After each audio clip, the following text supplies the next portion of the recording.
Welcome back, everybody, to the On the Perf podcast, brought to you, as always, by Atlas Gunworks. Now, I'm still sad, Panda, because I had to send my Erebus back.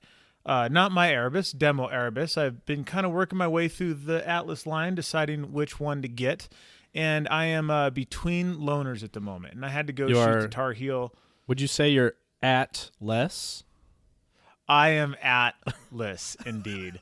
So I am without at, and shot Tar Heel last weekend. It's Wednesday after the match, and I lost out by less than 1% to our buddy and Atlas teammate, Rich Franco. Now, Rich was shooting an Erebus. I was shooting a clapped-out old STI. Rich edged me out. Now, I'm not saying that I would have won if I was also shooting an Erebus, but I'm saying it would have been nice. I'm saying the guy who won was shooting an Atlas. The guy who won was shooting an Atlas, and the guy who got second was not. And you want to win, you shoot an Atlas. That's what I heard you say. Yeah. That's pretty much what I'm getting at. So I will very soon have another one. I'm very excited about it. Do you know which one's next? I don't know which one's next. I know which one I want to be next. I'm hoping the Apollo is next because I want to compare the Apollo to the Erebus. And I have been told by several people that the Apollo is 99.9% of the Erebus with 50% of the maintenance and shenanigans because it's ported instead of a comp. And I'm hoping they're right because it's also like $1,400 cheaper. So that's what I'm hoping for. We'll see. That's always a dub, but it's kind of a roulette wheel. You get what you get, and you don't throw a fit. Yeah, exactly. So we're gonna find out what comes next, but at some point, I will be able to shoot the Erebus next to the Apollo, and we will make our decision. But I will be buying one of those. Not sure which one yet. Gary, what's that? When you go to sleep at night, I just want you to picture me just like Scrooge McDucking and all my Atlases over here. You don't have any. But one of my favorite Family Guy episodes ever is he gets the Scrooge McDuck vault that he can just dive into, and he jumps off the diving board and then just hits and breaks both his legs and yells out, "It's not a liquid, it's a solid." It doesn't work like that. It's so good. Just pancakes on top of a pile of gold coins. It just ruined my childhood for me. Dang it. All right. So this episode is going to be on the IPSC Shotgun Qualifier update, but before we get to that, we need to cover our Gary of the day. And I scrolled through our list, and one of them just jumped out at me, and it is one of the most Gary things that you can do, and it is adjusting the length of the buttstock on your rifle during the make ready. That surefire sign that you are not going to win that stage. Your rifle should have a length that you shoot all the time. This length should be the same whether you're standing or you're going prone. The only reason to adjust the length of your buttstock is if you are shooting with kit on, and sometimes you don't shoot with kit on, then I'm going to let you slide. But if you're picking how long your buttstock needs to be as you're making ready, you are doing some Gary shit. Yeah. So don't do that. That's about as much of a roulette wheel as Adam's next pistol. Yep. Pretty much. What I really love about Gary of the day is, as we've established, my chick does not shoot at all, but she does use Gary or drop Gary in common usage in daily life. And she comes with me to matches, some matches now this year, and she's spotting Gary's from a mile away. So they're easy to spot if you know what to look for. Yeah, if Taylor calls you out as Gary, you gotta straighten yourself out. but yeah, we'd be like pasted targets or whatever. She's like, "Oh, that's super Gary." Yeah. And she pegs anyone who shoots a PCC immediately as Gary. It's like, "Oh, is that is that a Gary over there? And I was like, well, Max Leograndis isn't here yet, so yes, yeah, yeah, I guess. Yeah. It's like there's some things that you can do that, you know, like we talked about in the Gary episode. Jerry does a lot of Gary stuff, but Jerry ain't no Gary. So, and that's a fact. That's only because he shoots well enough to get away with it, and you know, the man's a legend. So, what's going to happen here is Mr. Maxwell is going to give us a update on the IPSC Shotgun qualifiers. Now, this season and a little bit of last season is the qualifying round for next year's IPSC Shotgun World Shoot in Greece. So I would say, yeah, this is going to be like a little mini sports center we're going to have here. Yep. And, you know, Maxwell, as always, has a little bit of behind the scenes, probably some hidden knowledge. And, but the race is on. We're 2 matches into a 6-match qualifier series. I got my numbers correct? That is correct. And All I right. believe this year is a handgun world shoot year, so you may see some buzz around that. Like, that team has already been selected. They're going. Is PCC also this year, or are they gearing up for next year? I'm not clear as to when the PCC one is. PCC is this year. They're the match is this year. All right, so there's 2 world shoots in other disciplines going on this year. So you'll see a lot of chatter about that stuff. And that stuff is going to be happening for this stuff next year. So wanted to do a little bit of an update. Some of it because I fielded some questions, which I'm happy to do. If you have questions, please send them my way, even if you're not brave enough to talk to me, which I don't know why you wouldn't be, but a lot of people send surrogates to ask me questions. So whether you or a carrier pigeon need to ask me the question, you're welcome to do so. Understanding that I'm probably going to also answer it publicly in a forum like this, where other people, you know, like they say in school, if you have a question, 4 or 5 other people sitting in the room have the same question, they're just not willing to raise their hand. So want to address some of that stuff, but also I think one of the biggest gaps, why we do this show is I think one of the biggest gaps in our sport is we're not very good at telling a story. We're not really good at creating a storyline or having a storyline that you can follow. So we have a series going on to select all this stuff, and kind of wanted 2 events in. We're starting to see some front runners, some contenders, some dark horses starting to take shape. And so kind of wanted to highlight these for people so people can follow along. Or if you're like, man, they didn't talk about me, maybe get your game together, dry fire a little bit more. I don't know what to tell you, but I think we got some interesting stuff to talk about in here. Certainly an episode's worth. So 2 events in with another event on the horizon. As of this recording, we're a few weeks out from the South Carolina round of the Shotgun Series, which is Donnie Flo's match, Tar Heel 3 Guns match at the Clinton House. And so, going into that event, maybe you're on the fence about going. Maybe you're not sure. Maybe you're thinking about swapping divisions. I don't know. But here's kind of where things stand as of right now. Like Reiser said, I am actually on the World Shoot Selection Committee. I am the only person from, I'll say, our community in there. But it's a group of, 6 people or so. A couple sitting board members, DNRY, and a couple member delegates.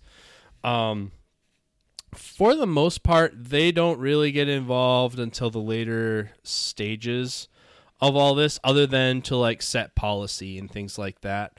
It's not like we're all puppeteers in the background, like making this thing bend to our will.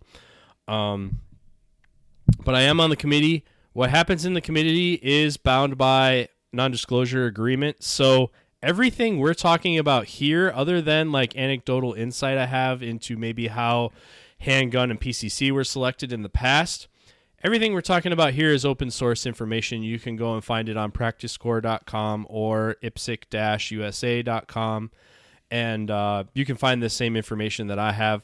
We've just digested it a little bit for you because, well, nobody reads anymore. So, Yep, that is very true. It's a bummer. The other icebreaker I wanted to introduce in here is I was asked the other day by someone who should know better, is USPSA getting any better? I mean, there's always drama going on, right? There's a new round of it going on right now. And as sensational as it is to get sucked into all that stuff, especially because there's people who like to watch the world burn, who fan those flames, this whole series is an example of USPSA improving, getting better. Our community has been asking for this for a long time, but the organization is a reflection of us. All right, so largely me, but a lot of people banded together to get this series to make it a reality. And now, instead of a somewhat arbitrary process that we had before, there's actually a series of matches that you have to shoot to qualify for this thing. Yeah, I mean, that was the biggest complaint that I heard from everybody going into the last couple was like the teams were, many people felt just kind of drawn out of a hat. A lot of people felt like there was some nepotism going on, and everybody was like, we need a qualifier series. We need a qualifier series. And now, lo and behold, there's a qualifier series. So I would say USPSA is doing exactly what this community has asked of it. Exactly. And like, as an example, if there was anybody who would have benefited from the way it was before, I'm the match director of Multi-Gun Nationals. I sit on 3 committees. I'm tied to a major sponsor. I'm pretty sure they would have said, hey, who do you think's good? And I could have said me and my 3 friends and gone. All right? Now, look at some of these scores we're going to talk about, and you can be the judge. All right? You see how that works out for me. All right? Because if I wanted to go, well, which I do, but if I really wanted to go and I only cared about me going, I would have left it the way it was. And instead I made this. So you're welcome. But let's get into the scores. So we've had 2 matches. There was the Arms in Arms Minnesota Tactical Shotgun Championship last fall. So some people scored points there. A lot of people weren't paying attention to a match that was posted for 8 months on the website. For some reason, there is we didn't know what was going on. Looking at you, AMU. So quite a few hitters don't have 2 scores. But that match was last fall. And then we've also had so far the Dissident Arms, what did they call it? The Dissident Arms Action Shotgun Championship. Most notorious, the place where Riser rage quit shotgun shooting altogether. I didn't rage quit shotgun shooting. I rage quit iron sights. Oh, fair enough. Fair enough. Sponsored by Vortex Optics. So there you go. Yeah, so, all good. All good. It was an appropriate move. So everyone, well, not everyone, a lot of the people on the list right now are the people who have the most points. USPSA's policy for sending a World Shoot team, the World Shoot is a team event. You're allowed to send three team shooters and an alternate. So it's essentially the best 3 scores out of 4 are what count. So USPSA's policy is that they field a team of 4 people, and then there's also kind of a blind alternate to the alternate. But the policy is that a team is 4 people. So essentially, we're looking at the top 4 people with the best aggregate 3 scores going into next year. So of these 6 events, they're going to take your best 3 scores, and that's going to be your score. The other thing, you're not necessarily required to shoot all the events as long as you have 3 scores, but they also have to be threshold scores. All right, this was not my idea. This is someone else or other people, and it's kind of an established policy, but you need to have a score that is at least 60% of the overall for it to qualify. So that's been a question too, especially people looking to be in categories. For the episode here, I'm just going to use the generic category of a Super Junior manual team, because I know there are no Super Juniors trying to make manual, standard manual in this match. So without singling anybody out, we'll just use a Super Junior manual team as the example. And so... Wait. Quick question. If you're short enough, can you make a junior team, or is it just age? What was your gender at birth? I mean, whatever it needs to be. No, you have to be. It's based on age, not on height. Oh, man. Age in human years. But they have to be threshold scores. So even if you're trying to make a Super Junior team, it's not you need to be 60% of the junior shooters, Super Junior shooters. You need to be 60% of the overall. All right? So in open division, you need to be 60% of John Waddell / Varric Bizey / Brian Nelson. You got to be 60% of those guys, even though you're going for a subcategory. This is to demonstrate that you actually have some chops in competing. All right.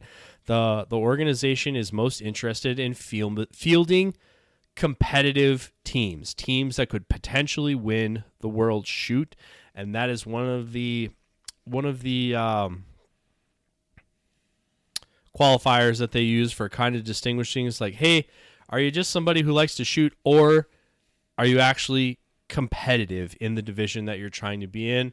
And so the thought being, if you can at least make 60% of the overall, you're kind of, there's a race and you're not in it kind of thing. So it's your best 3 scores that meet threshold. So your best 3 scores that are over 60%. So people ask questions like, do I need to be 60% of the overall? Yes, you do. Do I need to have 3 scores to be picked? I mean, I think the question was, is it possible to be picked with only 2 scores? Because there's this other match that I want to shoot and blah, blah, blah. And, is it possible? Yes. It's also possible to get struck by lightning. However, it's not very likely. Are you saying picked for a team or picked for the delegation? Because those are 2 different things. Picked for a team. I would say, given the heat that we saw in Texas, I would say the chance of you making a team without shooting 3 matches, pretty much 0. Pretty much 0. Not saying it can't happen. Pretty much 0. So if you want to go, like, this is the Olympics of our sport, okay? So if you want to go, the people who are going to make the team made it a priority. So if it's not a priority for you, I'm guessing there's at least 4 people who are out there to beat you. Not being ugly, but I think people have a little bit of a skewed sense of this match. People in our community are a lot of bit accustomed to just being able to sign up for any match that they want to go to. All right, so people are just kind of accustomed to, I want to go to the Vortex Shootout. I want to go to UML Nationals, whatever. You just sign up and you go. If you sign up early enough, you get in.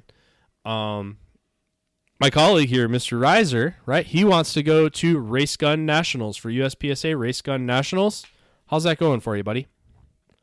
Well, I don't know, because signups don't happen for a few months, and most of the slots are going to be given away to people who shoot enough USPSA to earn a slot. Since I'm mostly a 3-gun shooter, that makes it a little tough. So I might just not be able to go. See, that's how it works, guys. It's people, and then when people look at all the divisions, all the categories, all the all the divisions, all the categories, they're like, oh, me and my 3 friends think we could be super junior manual shooters. Okay. But people look at it as almost like a bingo card, and we're going to fill it up kind of thing, or there's slots and we're looking to fill them all. It's more like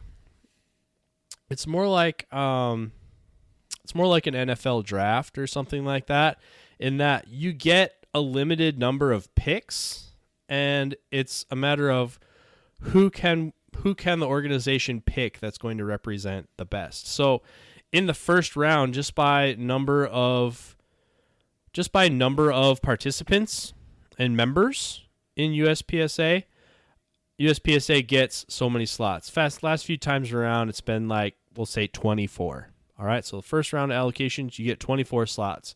So the committee essentially is going to look at the scores that we're talking about and decide, okay, based on having 24 slots, what teams do we have that we feel like we could fill?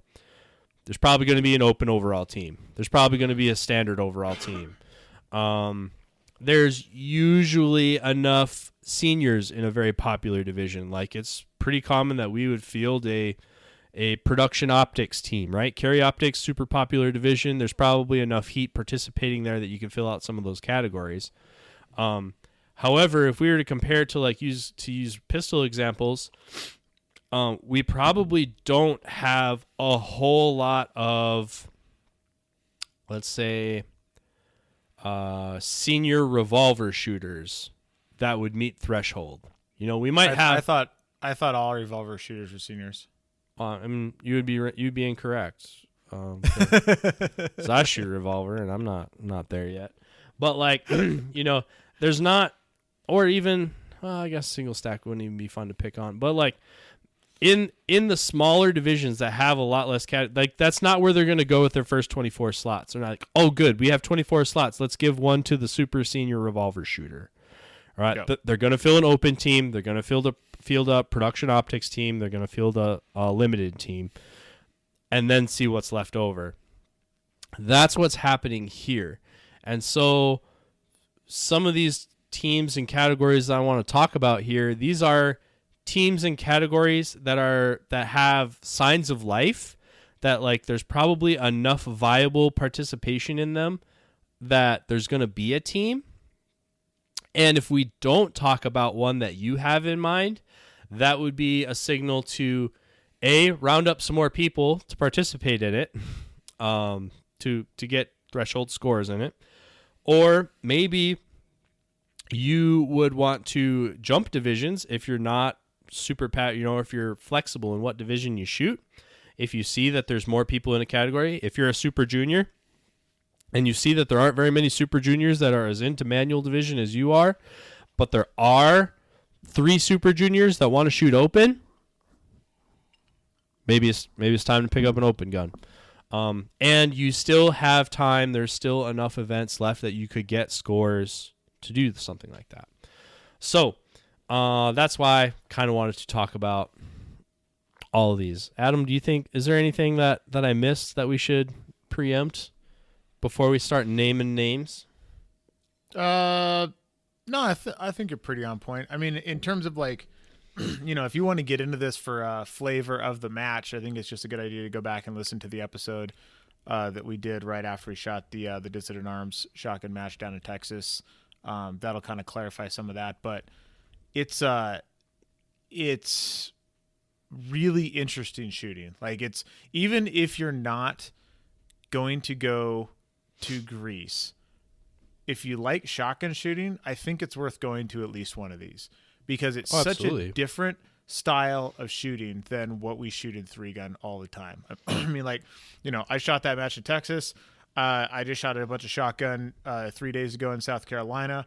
The difference between the two was so drastic. The portions of stages where there was shotgun in South Carolina were the size of 3 stages in Texas, but it's just open shotgun blazing through the woods, or a bay with like 50 shotgun targets in it or something like that. Like the technicality that takes place in the IPSC matches is really, really unique to the way that we shoot shotgun, and I think will make you a better shotgun shooter. Like if you pour a little bit of time into it, it's just like, people who are really good pistol shooters can come over to 3-gun because all of that that skill set translates. Like look at Nils, for example. Like Nils shoots pistol all year, and then he shows up at multi-gun nationals and wins.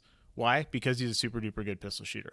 So if you want to be a super duper good shotgun shooter, might be a good idea to focus on a shotgun only sport for a little bit and really tune up that skill set. Well, and like personally, I think it's probably my favorite shooting to do. Like, yeah, I think it's a blast. I would shoot way more shotgun if I could. It just doesn't. It's not, as of right now, it's not super prevalent in the United States, and certainly on a club level. Like, the reason I'm shooting so many pistol matches is because it's like kind of the closest thing I have to a scrimmage to shoot shotguns. But like, given the option, I think shotguns are more fun to shoot than pistols, which is blasphemy to 2-gun shooters and pistol shooters. Are like, oh man, that'd be shotgun would be such a pain in the butt. But I think it's super fun. The shotgun is awesome. So even if you don't have eyes of participating internationally, if you like multi-gun enough to listen to our show, you would probably enjoy it. It's definitely worth giving it a try. And or also, however, we do also need like some heat to like shake out who our contenders are. So like, just because you can't go doesn't mean you can't give the people who do want to go a hard time, because we got to prep them for Russia, Poland, Thailand. We are not the heavy favorites to win some of this stuff. There are some viable international teams. I think that's one of the things that's really lost here, is that we assume, because we're America and we all have guns, that we're just going to win shooting sports internationally, and that ain't the case. And the difference is like you don't see a lot of people who specialize in 3-gun going to national level USPSA matches and winning, because we're doing a bunch of different stuff at the same time, right? We are generalists. When you go overseas, the guys who are IPSC shotgun shooters, they only shoot shotgun. They shoot shotgun all year at a super high level, and those dudes are not messing around. Like, they are super aggressive, super accurate, very fast, and it's man, the people who are like, oh, I'm a super good 3-gun shooter, I'm going to go crush the shotgun. I'm like, I don't know about that. We'll see. Come on out to the matches. Mm-hmm. Yep, indeed. But I think it's an equal contribution to Team USA to participate in the shotgun series, to prepare and vet the people that we are sending, so that we have some heat. We have some heat and make those guys nervous. I mean, those guys towards the top, if they think they're just riding it in, they're not feeling the same stress that they're going to feel at World Shoot. Whereas if they were the best amongst the best that we have, that puts them in a lot better position to be competitive on the world stage. Yep. All right.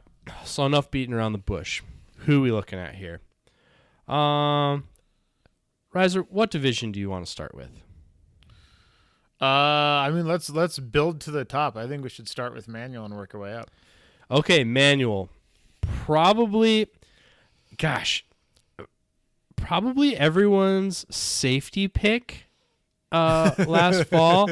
They're like, I'm going to try for a primary division, and if that doesn't work out, I could shoot a pump gun. There's more than a few of us that thought that, certainly around the office at Vortex. We're like, we're badass shotgun shooters.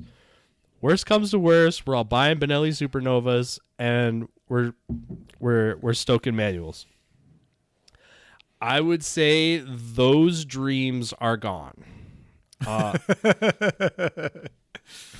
So in manual currently, the standings are Sam Ryberg, who is regional to Minnesota.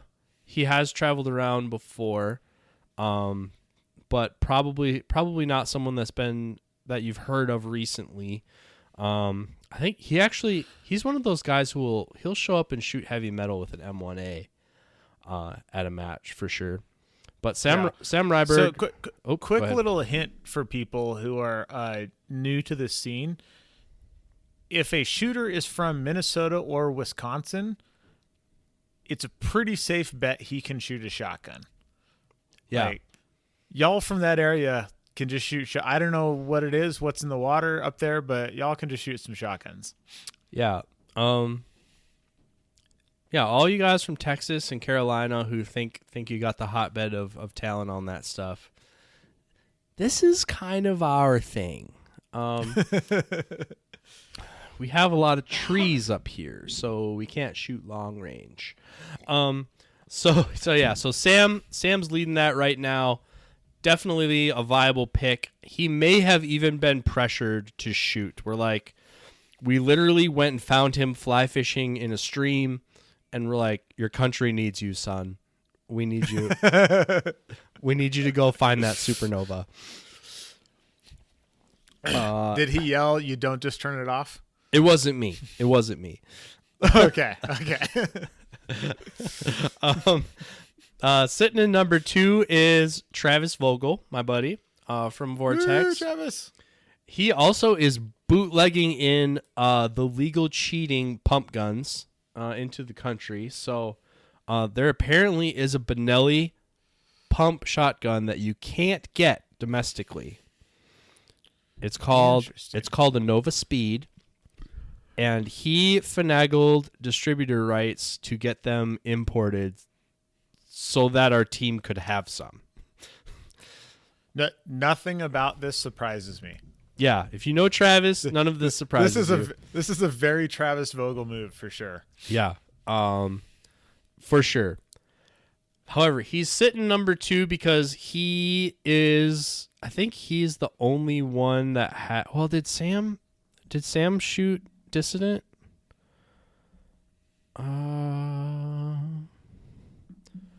Party people, we forgot to look this stat up. I don't know. Can't remember if I saw Sam at Texas. Okay, we did not see. Oh yeah, no, he did. He got 3rd. So Sam has a Hondo and an 80. That's why he's sitting at the top. Travis shot both matches, has threshold scores. He's sitting in 2nd. Now we have Ross Haney, who has 1 score, but he's got a hundo. And then, I'm sorry, Ross, I don't know much about your personal story, other than we had dinner after the match. And a shooter who shot the first match in modified from the USMC reserve shooting team, Evan Nichols, jumped ship from modified, got talked into living the dream in manual, and he's going hard at manual. So he's got an 87 coming out of Dissident. And who got 2nd in Texas? Evan did. Evan Nichols got 2nd in Texas, and the word on the street is he is eyes on the prize manual team, full speed ahead. So Ross put 13% into 2nd place in Texas? Yes. Wow. Nice. He's going to be a problem. Yeah. Well, for some other country, maybe not for us. Yeah. But essentially we have and then we also got Richard Boyes in 4th in Texas. He shot a threshold score as well. So we have 4/5 people with viable scores actually trying to make the manual team. So you don't have a safety date to the prom. in Sorry, manual. boys and girls. I do think Tragedy. we legit this division we legit have heat in every division. It just gets hotter from here. Yeah. Yeah, this is as soft as it is. Yeah. Yeah, a guy who puts 13% into everybody else. That's as soft as it gets. Yep. All right. So where you want to go next? Standard. Standard. / tack. Standard tack. All right. So this is going to probably shake up quite a bit. Sitting at the top in number 1 right now for Team USA standard overall would be Becky Yackley. Now Becky is a good shooter in her own right. I think she's got a pair of 80s, 80 somethings. I should have just hooked up my mouse for this. Yeah, so she's got an 88 and a 77 for a combined score of 165. I'm sorry, Becky, that's not gonna hold up. Yeah, I don't think so. I think we saw that coming, but Yep. she is one of 2 shooters that have 2 scores, so that puts her at the top. The other one would be Andrew. Yeah, he is also one of our Midwestern people. He has a pair of scores as well, but they're a 76 and a 69 for a 145. But collectively, I think their hopes and dreams are going to get rocked because coming up behind them, you got Jeremy Leitner with a 100 coming out of Texas. You got Nate Staskowitz coming up with a 95.5. Let's point out that Jeremy Leitner's 100 came over Nate Staskowitz. So there's that. There's also that. Yeah. Where the Hundo in first and second place at the fall match, the Arnzen match, or the Minnesota match, was Cody West, who is a solid Minnesota boy. But Cody West and Tim Ho, yes, that's his real name. Both of them, I could be fairly confident, are not actually gonna try to make the world team. They shot the match because it's a major match in Minnesota, and they shot it. So Jeremy Leitner put down a hundo shooting against Nate and a bunch of other people. To also include Matt Martini. Matt Martini also shot a 95.5. And Matt Martini jumped from modified last fall to standard. So Matt had a rough match last fall. As did a few of us, I think. But Matt shot a 92 at the Minnesota match and was pissed about it, so he went to standard. To give you an idea of what you're up against in standard division. I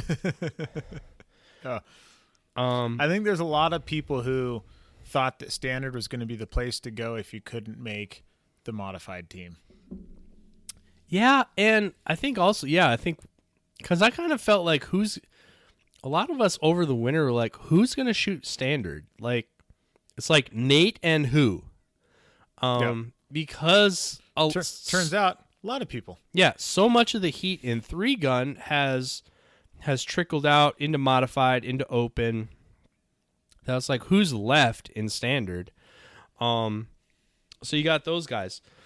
Other honorable mentions that put in strong Texas scores that could come up on the standard team. You got Aaron Hayes, shot a 95. You got Evan Craig. It's E. Craig. I'm sorry, I get your name wrong. Evan, yeah. Yeah, so Evan Craig shot a 94. And then how old is Evan? He's pretty young. Is he a junior? I wasn't even sure what his name was, so I'm not a good person to ask. Yeah, he strikes me as he's right on the bubble there age-wise, but I shot with him the whole match, and he was laying down some savage times. So yeah, he's a very good shooter. Yeah, and then also outside the 90 percentile, but never one to count out, we got the man, the myth, Lance Dangler. Yep. So Lance also shot an 87.99. Definitely a contender. Could definitely throw down some high 90s or a hundo later in the season or later in the series. So solid heat for the standard overall team. Moving to modified. Right now, modified sits at, we got Taylor Olhausen with a commanding lead of 197.69. All right, so a hundo and an almost a hundo. And if you're hanging around at home and you're bored, just go to Taylor's YouTube or his Instagram page and watch what quad loading can look like if you just pour yourself into shotgun. Yeah, if you want you want to feel bad about yourself. So fast. Yeah. He is so fast. Not great watching for your self-image if you're trying to pump yourself up for these matches. Yeah. If you want to feel good about yourself, not the place to go. Yep. Sitting in second is Andrew Tarver with a 90 and an 85. Sitting in third is yours truly with a 78 and a 76. Not gonna hold up. Not gonna hold up. And not gonna hold up. Definitely looking for those to be throwaway scores and Attaboy. Replace those. But then I am the anchor on people who have 2 scores. So behind me is Sam Larkin with a hundo coming out of Texas. And then right behind him, literally, is AJ Anthony with a 99.37. Yep. So that's the top 5. Honorable mentions, you got Lena Miklik with a 96 coming out of Texas. You got Houston Russell with a 94. You got Hunter Andreas with an 89. And then you got Connor Freiberger with an 87. So a lot of heat in modified as well. Probably,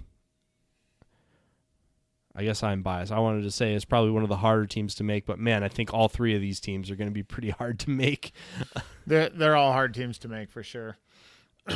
I think the really interesting, one of the very interesting things here is Lena dropping. Was she 3rd or 4th in Texas? Lena was... I don't recall. I feel like she was 4th.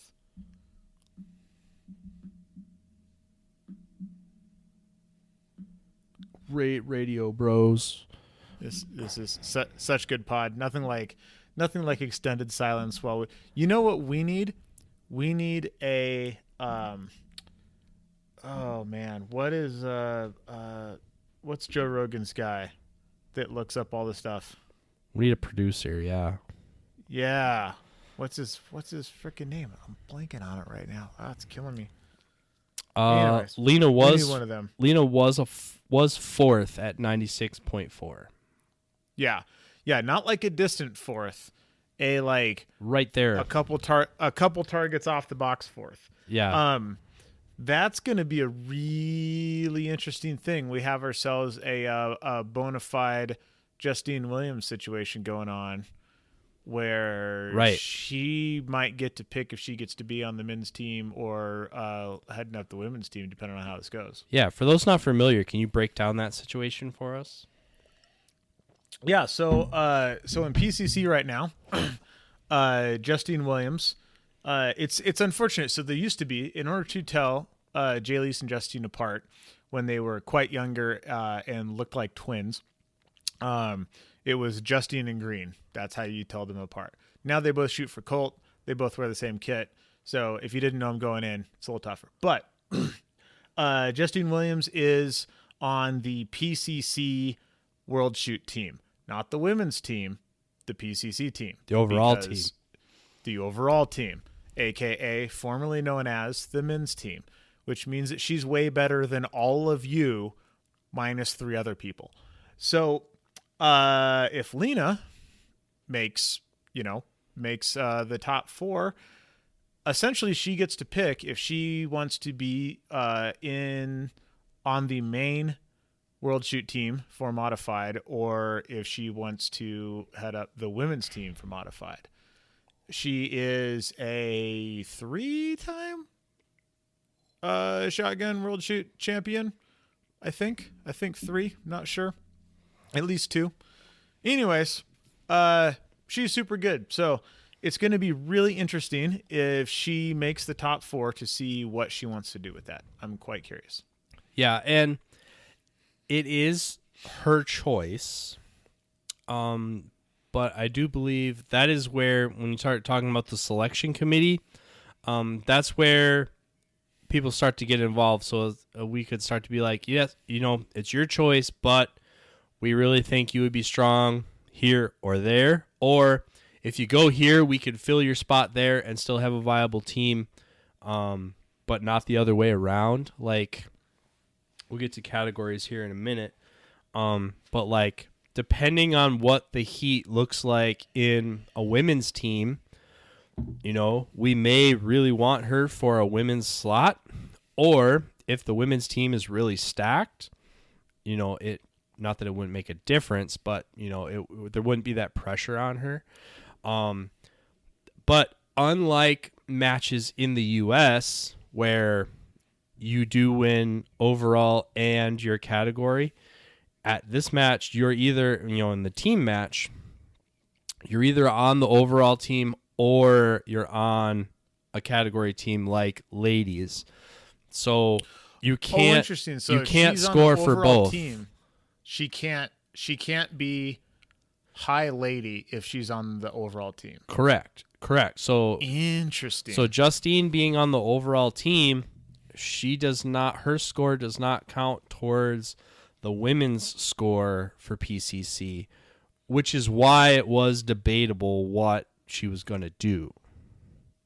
That's why it was a topic of discussion. Otherwise, it's like, oh yeah, we're going to put her on the overall team and she's going to do well on the women's team. Like, yeah, I had no idea about any of that. That's pretty wild. Like, boom, and we have an extra slot, so we can like send another delegate. Like, screw you guys. No, you got to pick. So, and that was the same thing. That came up. Hang on. Can she be, if she is on the overall team, whichever of the two we're talking about, doesn't matter because it's the same situation. If she's on the overall team, can she individually win the ladies category? Not the team, just the individual category. I'm not sure. I almost don't think so. There was an individual, I'm not even being coy, I'm not sure exactly who it was. They were debating for the handgun world shoot. They were debating whether they were going to be, or they wanted to be on the senior team for whatever division, but they also wanted to compete as a distinguished senior because they were old enough to compete as a distinguished senior. And I think if they were on the senior team, they wouldn't count for distinguished senior. And if that's incorrect, you can go ahead and get in our comments and just help the algorithm out by getting super mad about me not knowing the answer to that. But that is a thing that feel free to hop in there and just about. Rage all you want, pile on. It'll only help. Your hatred fuels us. Yes. It keeps me warm. Indeed. But yeah, so that, I mean, Lena's pretty used to that even from, Three Gun Nation days. She was a viable overall competitor, but in the women's Three Gun Nation series, she stomped everybody. Arguably, this is my opinion, this is just my personal opinion, Lena was so good she made the women's Three Gun Nation Pro Series boring. I agree. Like, it was just Lena stomping everybody and making everybody else look slow. I agree. And then when they combined the two, like, she was actually pretty legit. Like, she made the finals. She didn't need the asterisk of being a woman to do well. So it's definitely something that's followed her through her career, and it'll be interesting to see how it plays out here. Yep. It's hard work being a Michelak. Yeah, it's really tough. Really, we'll pour one out for her. Yeah. And now to the big show, the Open Division. Currently sitting the number 1 spot. You know him, you love him. Who the hell is he? It's Varric Bizey. He's got a hundo and a 96, sitting on 196.71 points with a commanding lead so far. Solid. Right behind him. I am willing to put big money on that lead maybe going away, but definitely not dropping out of the top 4. I would say Varric is definitely one of the heavy favorites for that team, for a hotly contested team. Yes. There is a lot of heat searching for that open slot. Yep. A lot of heat and a road just paved with broken guns and bad magazines. Our first stage in Texas, Brian Nelson had a shotgun malfunction so bad that he threw his magazine away at the end of the stage. He's like, nope, that mag is dead to me. He's like, we're not trusting it anymore. And that would be why he's sitting on a 99.81 and an 88.44 for a 188, sitting in number 2. Number 3, my buddy, our buddy, Mr. Ruben Alexson of Vortex Optics fame. Yeah, buddy. 89.47 and a 95.84 for a 185.31. Attaboy. Hell yeah. And that's a solid top 3 right now. A gap between them and everybody else, Mr. Mike Whitesides with a 92.78 and Curse of the Match Director 75.75 for a 168.53. Never run a match where you want to do well. But if you don't run the match, there's not a match. So thanks, Mike. Welcome. Appreciate you. Welcome to my life. And then behind him, or right behind him, Chance. I'm sorry, Chance. I don't actually know how to pronounce your last name. It's I can't even do it. I'm gonna butcher it so bad. Chance L. Wuss. I know. But he's sitting on a 75.71 and a 92.19. And then what are we up to? 6th place here. We got Lan Win. Also, Curse of the Match Director, 92.78 in Minnesota last fall. And a 73.59. Yep. Thanks, Lan. Thanks for putting the match on. Is there... Also, thanks for that new hammer spring, so I don't get light strikes anymore. Appreciate you. Yeah, right? Is there anybody missing from this list that you think maybe we may have overlooked? Yeah, there's somebody that pops into my head. Another Minnesota boy. Yeah. I think our buddy Wydell, because he's only shot one of them, but sitting on, I don't even have to look at the scores. I know he's sitting on a hundo. Yeah, he's sitting on a hundo, but that ain't even good enough for top 6 in Open. Yeah. So, luckily, he's got 4 more matches to throw in a couple more hundos or high 90s in there. Yep, he's paying attention now. He's got him on his schedule. The Army has blessed off on him going. He's in. He's in. So, look for Mr. John Waddell to move up this list quite a bit.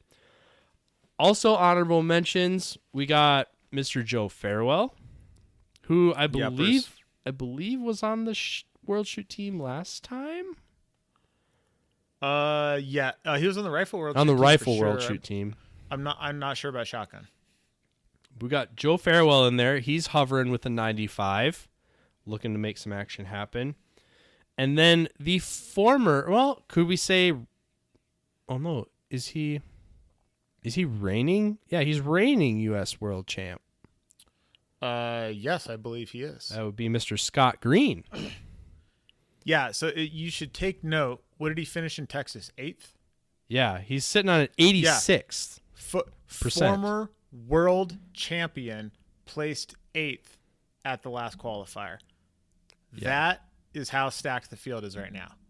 Or how many tacos he's been eating in Reno. I am guessing, I am willing to bet.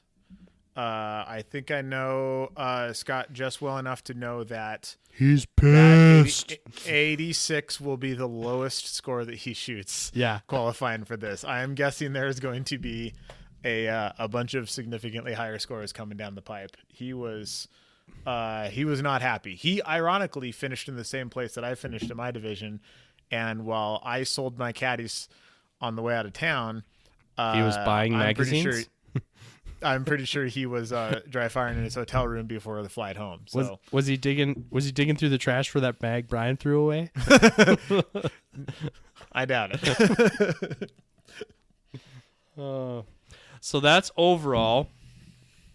And now let's get into maybe some categories.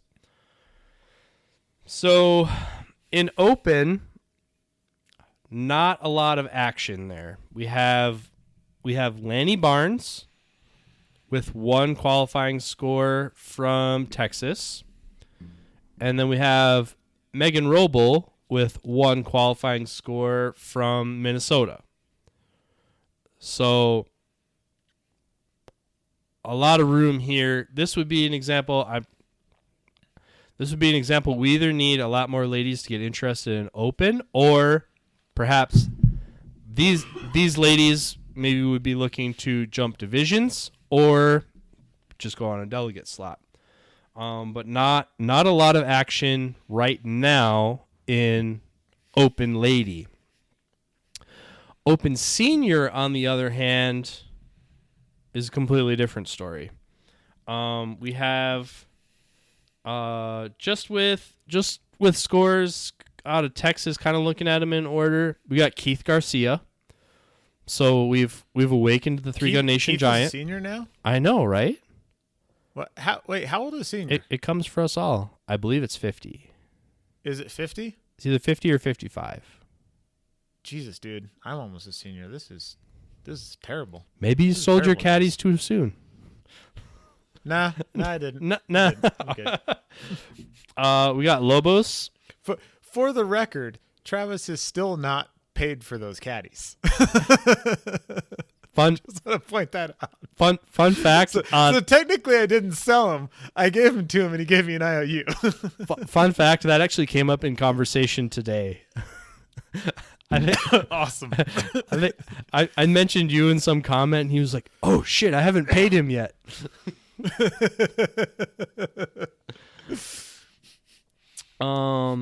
Highest seed sitting on 2 scores would be Wydell Senior.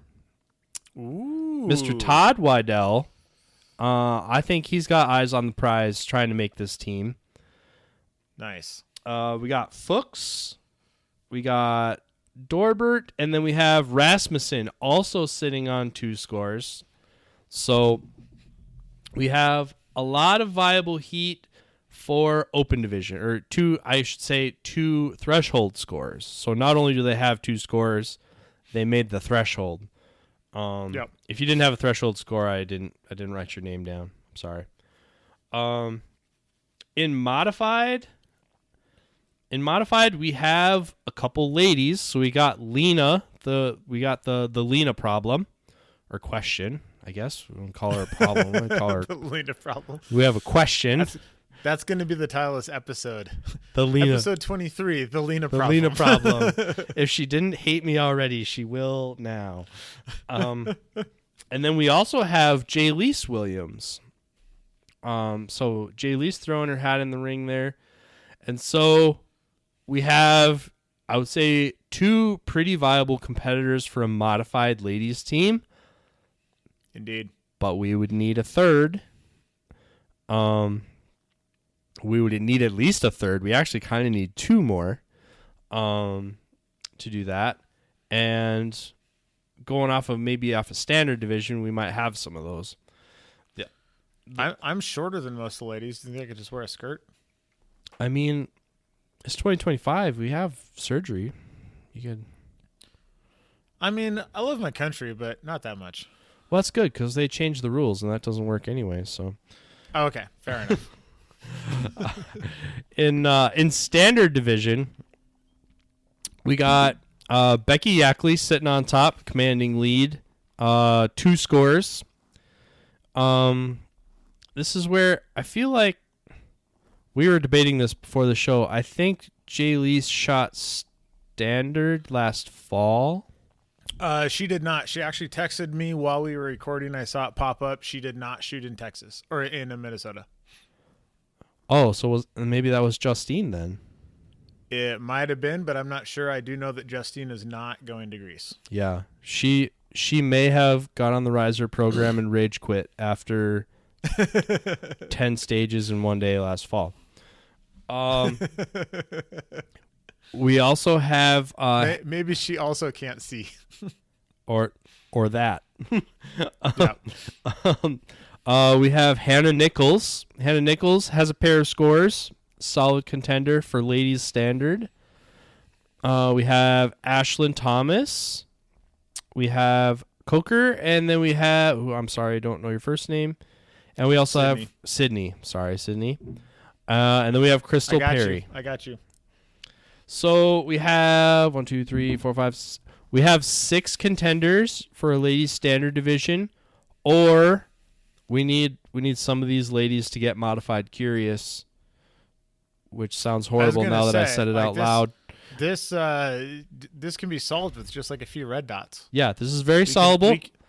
We can fix this problem. We have the technology. Yep, vortexoptics.com, and we can fix this right up. But we need some of these ladies to either get interested in modified, or we're gonna have quite the cat fight to get on this team. So, and that's about it that I see right now for viable scores for people who have put in threshold level scores, who have more than one score, or we actually have like some interest in those teams.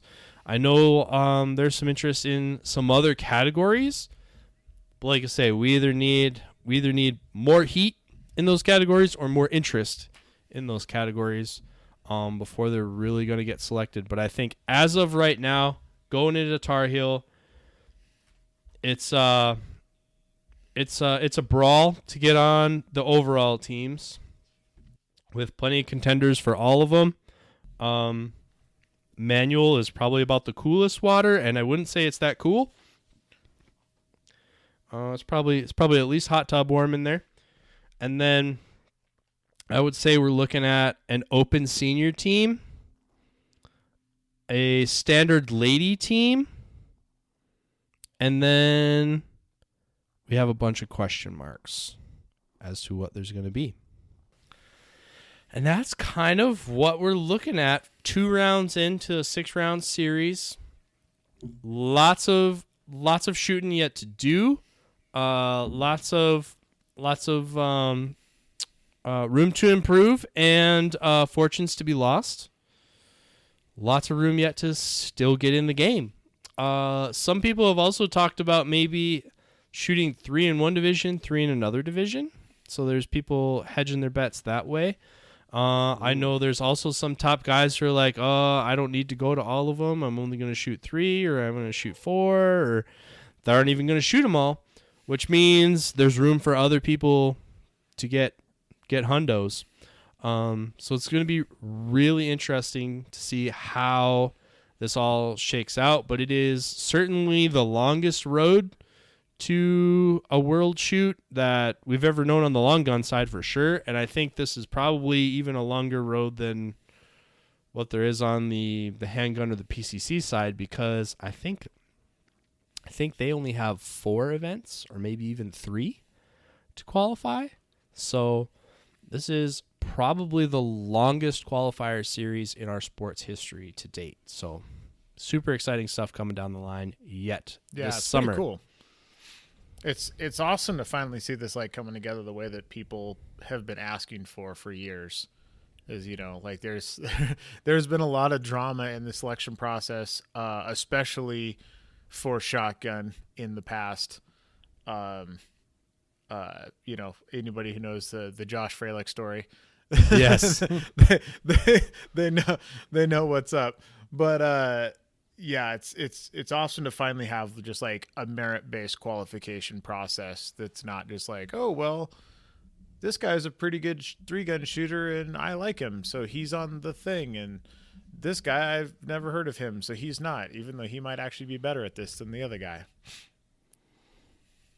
Yeah, I'm really glad to see the sport, you know, move in this direction.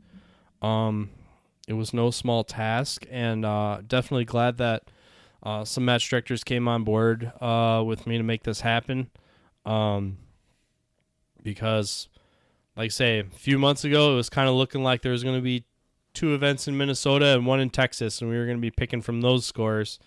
And now we have the opposite problem, people saying, man, there's too many matches, it's impossible to get to them all. That's a good problem to have. It's good. Having too many matches is a good problem to have. Yep. And I think the other good thing about the series is that they're actually IPSC style shotgun matches. You know, your equipment has to make all the regs for IPSC. The 3-2-1 philosophy is for Texas anyways upheld for the style of the match. I wish we would have kept the mics running for like an extra 30 seconds when we were in Texas, because we got done with like, oh, well, you know, there's this many stages in it, you know, like it doesn't really math out the 3-2-1, but it was kind of like that. And then as soon as we turned the mics off, Travis Vogel, who is in the room, is like, hey guys, 3 + 2 + 1 × 2 = 12. And we're just like, oh shit, we can't math at all. So yeah, they actually did stick to the 3-2-1 philosophy of short, medium, and long courses exactly. And me and Mr. Maxwell can't do math, so that's what happened there. I am a human. I am flawed. Indeed. Well, cool. You, I mean, that's a pretty darn good update. We got standings, we got everything. We're doing awesome. Oh, our buddy Zach is texting us. Oh, ripping the page dramatically. Yep. Zach had probably more extractor issues with his Infinity. This is quite possible. I didn't see what the text was. But all right, that is all we have for you this week, folks. All right. Well, in that case, keep those overlays handy. This is On the Perf, and we'll see you next time. Bye-bye, everyone.